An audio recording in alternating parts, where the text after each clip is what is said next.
السلام علیکم ورحمۃ اللہ وبرکاتہ۔ ہم آج کا سبق شروع کرتے ہیں۔ اسلام ایک تعارف، صفحہ نمبر 138، پیج 138۔ ریڈی؟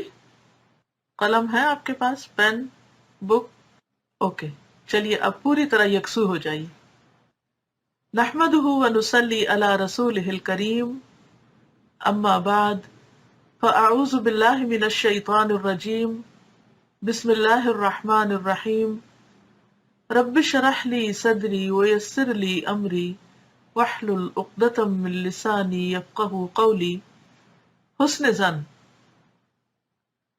حدیث میں آیا ہے کہ پیغمبر اسلام صلی اللہ علیہ وسلم نے فرمایا کہ اچھا گمان کرنا اچھی عبادت میں سے ہے۔ حسن الظن من حسن العبادہ، مشکوٰۃ المصابیح، تیسرا والیوم اور 1403 صفحہ۔ بہت ہی خوبصورت حدیث ہے، بہت مختصر اور بہت زیادہ یاد رکھنے والی۔ اس لیے آپ سب کو ریکمینڈ کروں گی کہ آپ اس کو اچھے الفاظ میں، اچھے انداز میں لکھ کر، جن کو زیادہ اچھا لکھنا آتا ہے وہ زیادہ اچھا، اور جن کو نارمل طریقے سے آتا ہے وہ اسی طرح لکھ کر اپنے سامنے کہیں لگا لیں ایز اے ریمائنڈر، کیونکہ یہ وہ عبادت ہے جو آپ ہر وقت کر سکتے ہیں اگر آپ کو یاد رہے، اور یہ وہ چیز ہے کہ جس سے محرومی بھی بڑی جلدی ہوتی ہے، کیونکہ شیطان ہمارا دشمن ہر وقت ہمارے دل میں وسوسے ڈالتا رہتا ہے، اور جب وسوسے دل میں آتے ہیں تو پھر حسن ظن باقی نہیں رہتا۔ تو آپ دیکھیں کہ موسٹ آف دا ٹائم ہم کیا سوچ رہے ہوتے ہیں؟ کیا لوگوں کے بارے میں اچھی باتیں یا لوگوں کے بارے میں بری باتیں؟ کیونکہ ہم بعض اوقات زبان سے بھی دوسرے کی تعریف کر لیتے ہیں، دیکھ کے اس کو مسکرا بھی دیتے ہیں، بعض اوقات مجبوراً اس کے ساتھ اچھے اخلاق کا معاملہ بھی کر لیتے ہیں کہ چلو چھوڑو بات کو، کیونکہ اگر میں نے نہ اچھا اخلاق برتا تو بہت فتنہ فساد ہو جائے گا، تو پھر ٹینشن بڑھ جائے گی۔ لیکن ہمارے دلوں کا حال اور ہمارے اندر کی کیفیت سوائے اللہ کے کوئی نہیں جانتا، یا پھر یہ کہ ہم خود ہی اپنا جائزہ لے سکتے ہیں، ہم اپنے اندر کو صرف خود ہی دیکھ سکتے ہیں، اس کو کوئی اور دیکھ کے ہمیں نہیں بتا سکتا کہ دیکھو وہ گندا ہو رہا ہے، ذرا صاف کر لو۔ ہمارے منہ پر کوئی چیز لگ جائے، ہمارے کپڑے پر کوئی چیز لگ جائے تو ہمیں دوسرے بھی بتاتے ہیں، ہمیں خود بھی نظر آ جاتی۔ لیکن دلوں کے اندر کیا ہو رہا ہوتا ہے، کیسے کیسے طوفان اٹھ رہے ہوتے ہیں، کیسی کیسی سوچیں آ رہی ہوتی ہیں، کیسی کیسی بدگمانیاں بھری ہوئی ہیں، اس کے بارے میں ہمیں کوئی بھی مطلع نہیں کر سکتا۔ اس کا محاسبہ ہمیں خود ہی کرنا ہوگا۔ لہٰذا بے حد ضروری ہے کہ ہم حسن ظن کرنا سیکھیں، اچھا گمان رکھنا سیکھیں۔ حسن کا معنی تو سب کو معلوم ہے نا، خوبصورتی، اور ظن کہتے ہیں گمان کو، خیال کو، یعنی اپنے خیالات خوبصورت بنائیں، اپنی سوچوں کو خوبصورت بنائیں، اپنے اندر کو خوبصورت بنائیں، اپنے دل کو زینت دیں۔ تو یہ لکھتے ہیں کہ دنیا کی زندگی میں بار بار ایسے مواقع آتے ہیں کہ آدمی دوسرے کے بارے میں بدگمان ہو جائے، بہت سی مس انڈرسٹینڈنگز ہو جاتی ہیں۔ یہ بدگمانی کبھی اس لیے ہوتی ہے کہ آدمی مذکورہ شخص کے بارے میں پہلے سے تعصب کا شکار ہوتا ہے، یعنی باعث ہوتا ہے۔ جن لوگوں کے بارے میں ہم باعث ہوتے ہیں ان کے لیے ہمارے دل میں اچھے جذبات نہیں ہوتے، تو ان کی چھوٹی سی حرکت بھی ہمیں بہت بری لگتی ہے اور بدگمان کر جاتی ہے، فوراً ہمارے اوپر اس کا اثر ہو جاتا ہے۔ یہ بدگمانی کبھی اس لیے ہوتی ہے کہ آدمی مذکورہ شخص کے بارے میں پہلے سے تعصب کا شکار ہوتا ہے، وہ شعوری یا غیر شعوری طور پر یہ سمجھ لیتا ہے کہ یہ آدمی ایک برا آدمی ہے، یعنی ہمارے دل میں ہر ایک کے بارے میں ایک امیج ہے، ہر ایک کے بارے میں ہماری ایک رائے ہوتی ہے۔ کچھ لوگوں کے بارے میں ہماری رائے اچھی ہوتی ہے، ان کو دیکھ کے ہم خوش ہوتے ہیں، اور کچھ کے بارے میں ہماری رائے بری ہوتی ہے۔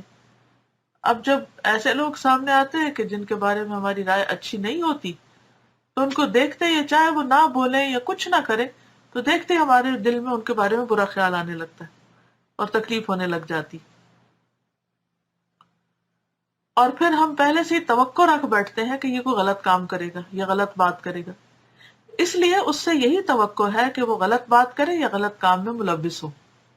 آپ پہلے ہی ججمنٹ کرنے لگتے ہیں۔ بدگمانی کی دوسری بڑی وجہ معلومات کی کمی ہے، یعنی ہمارا علم ناقص ہے۔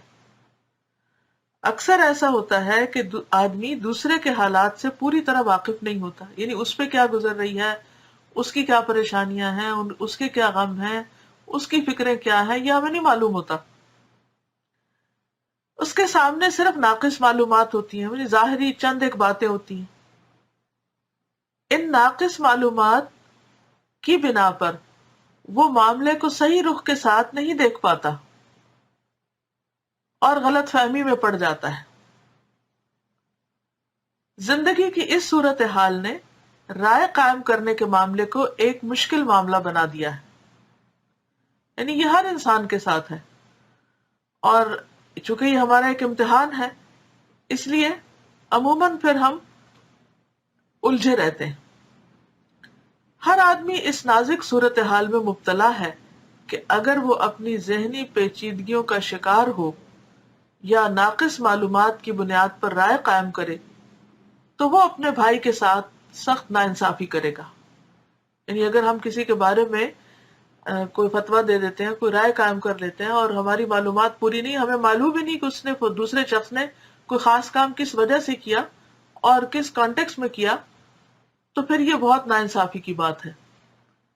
ایسی حالت میں ہر آدمی کو یہ کرنا ہے کہ وہ ایک طرف اپنے آپ کو متعصبانہ فکر سے خالی کرے، یعنی کسی سے تعصب نہ رکھے، اور دوسری طرف رائے قائم کرنے سے پہلے معاملے سے متعلق پوری واقفیت حاصل کرے، یعنی ڈیٹیل میں دوسرے کا موقف، نقطہ نظر، پوائنٹ آف ویو جاننے کی کوشش کرے۔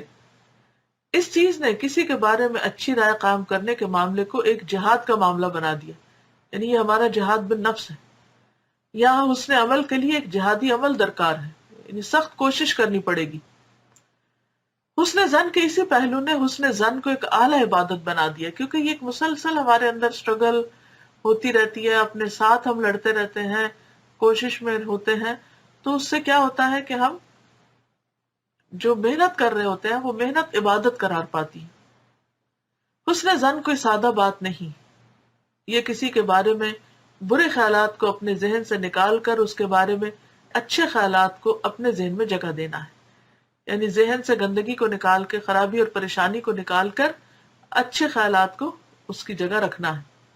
یہ ایک داخلی جہاد ہے، یعنی اندرونی جہاد ہے، اس لیے اس کا بہت بڑا ثواب اسلام میں رکھا گیا ہے۔ یعنی ایسا کرنا کوئی معمولی چیز نہیں ہے، بہت محنت کا کام ہے، اسی لیے اس کا اجر بہت بڑا ہے۔ تو اللہ تعالیٰ سے دعا ہے کہ اللہ تعالیٰ ہمیں عمل کی توفیق عطا فرمائے۔ وآخر دعوانا ان الحمد للہ رب العالمین۔